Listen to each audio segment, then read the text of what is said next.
Hello everybody. Hello.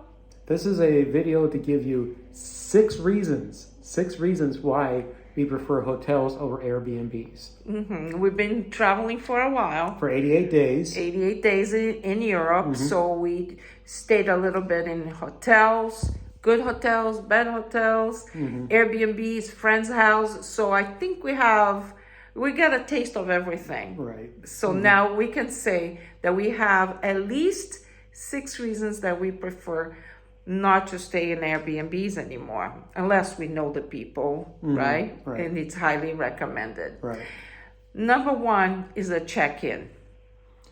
Sometimes with the Airbnb, we had to wait for the one we're in now. We had to wait 45 minutes because the guy got there at 3:01. We were supposed to meet him. I mean, in his defense, we were supposed to meet him at 3 o'clock. Unfortunately, we got there early because the taxi was early and didn't take as long for us to get to the Airbnb as we thought. And we let them know we were here already at 2:15. Right. So we figured, well, he will be here at least 2:45. No. 3:01. 3:01. He got That there. doesn't happen with hotels. Okay. There was another one too in Bologna. We asked you if they could be there early at 1 o'clock. We saw the guy at 1 o'clock there, but he didn't identify himself. So we sat there at a restaurant outside in the streets too, waiting. And 3 o'clock, we went back, and then the guy opened the door for us. Right. And here in Rome, unfortunately, we had to wait for this guy until for a while, for 45 minutes in a 90-something degree. With very little shade and trash everywhere. Yes, trash everywhere and dog poop everywhere. Right. Hotels, that doesn't happen, right? Right. Usually you have a place to stay. If they won't let you in, if you get there early and they can't let you in early, at least you have a place to sit down. Yeah. That's you cooler. Have a lobby. A lobby that's cooler, and you can play on your computer, play on your phone, and things like that, if you have your phone. In hotels, they always have somebody at the reception. Right. They're waiting for you anytime, 24 hours a day, right?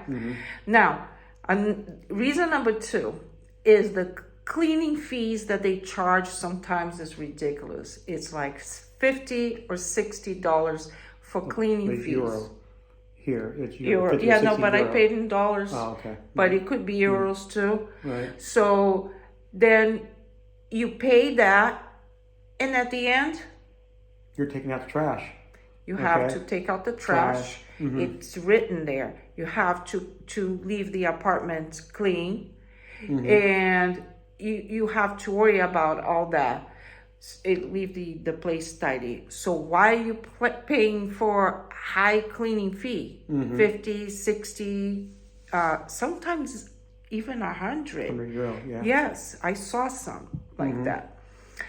Another thing is elevators. Yes. Okay, in Europe, real quickly, ground floor is floor 0. First floor is second floor. In America, equivalent to second floor. So if you get something on the first floor, you're going upstairs. Most Airbnbs do not have elevators. Yeah, because it's just like a residential. Right, it's residential. So you're carrying place, stuff up the stairs. Okay, well, if you have heavy luggage, it's a real pain to walk it upstairs, especially if you expect it to be on the ground floor, and it's not. Okay, so you're walking the luggage up the stairs. Yeah, and believe me, traveling 3 months Europe, you will have heavy luggage with you, whether you want it or not. That's a subject for another video. Yes. Okay, reason number 4. The owners, most of the time, they are out of town or out of the country. Not that you have to deal with the owner, it's that they hire a third party. And sometimes a third party, they don't know what they are doing, They right? have no idea what they're doing. In one hotel, the power went out. Okay. No hotel, one Airbnb. Yeah, the power went out. And the guy had no idea how to fix it. So I went downstairs, down to the central power place, network connections, and also the power, and started flipping switches on. And I guess I hit the right switch, went back upstairs and was doing. While she was talking to the neighbors, trying to figure out what to do next. Because this third-party management company asked me to go knock at neighbors' doors and ask them how to fix that. So Right, 'cause it was kind of embarrassing. Yeah, it was the power went past the local box and went downstairs to the main circuit breaker Yeah. downstairs. So whatever it was not cool having to knock at neighbors' doors because the owner was out of the country, out of town, whatever, and this third party person that was managing had no idea how to fix the problem, right? Number 5, most of the time it's kitchen utensils. Most of the time we rent a Airbnb because we want a home cooked meal. But they say the kitchen is well equipped. But when we get there, what do we find? 11 frying pans and one big pot, huge pot for like jambalaya. It's like one of the big old pot. You expect to see a crab sticking out of it, right? But yeah, it's a huge pot. Right? Yes. And so you only got 2 of us here, so it's kind of hard to cook anything. But it's kind of hard, yes. That's my area. But how are you going to cook rice in a big frying pan? That's kind of hard. And how are you going to cook some vegetables? I mean, I managed to do it, but it was still very hard. And plates, a lot of plates are chipped and cracked. It looks like whatever plates are not matching. They got in the garage sale. They got in garage sale right. At their house. Yeah. Or just put there at the Airbnb. So we got a bunch of plates that they were all chipped and cracked. So that was not cool. Right. Okay. And that was the idea, that we choose Airbnb, one of them. Because you can cook. Because we can cook. I mean, we can cook. But then it's so hard. Oh, one time there was no small spoons. There was only serving spoons, big, to stir my coffee. I was stirring my coffee with small the other cup side. with a big spoon, yeah. With the other side of the big spoon. Things like that. Now, number 6, checkout. At a hotel, what do we do in a hotel? You just pack your stuff up, you roll your suitcase out, you go downstairs, hand in your card. Drop your card. Or you drop your card in a little thing, depending on it, drop your card, and you walk out, and off you go. Yeah, where Airbnb, a lot of times, they ask us to leave the keys on the counter or on the table.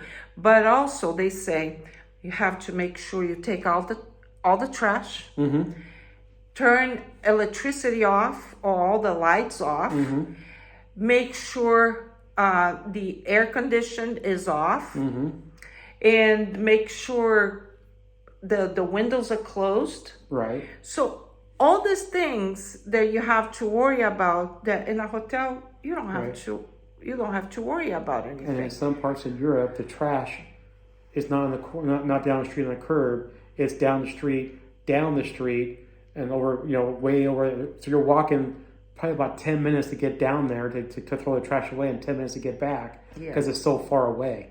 Yes. Yeah, and then you have to do all that because you got to worry about the reviews. Same way you review the Airbnbs online, they review you.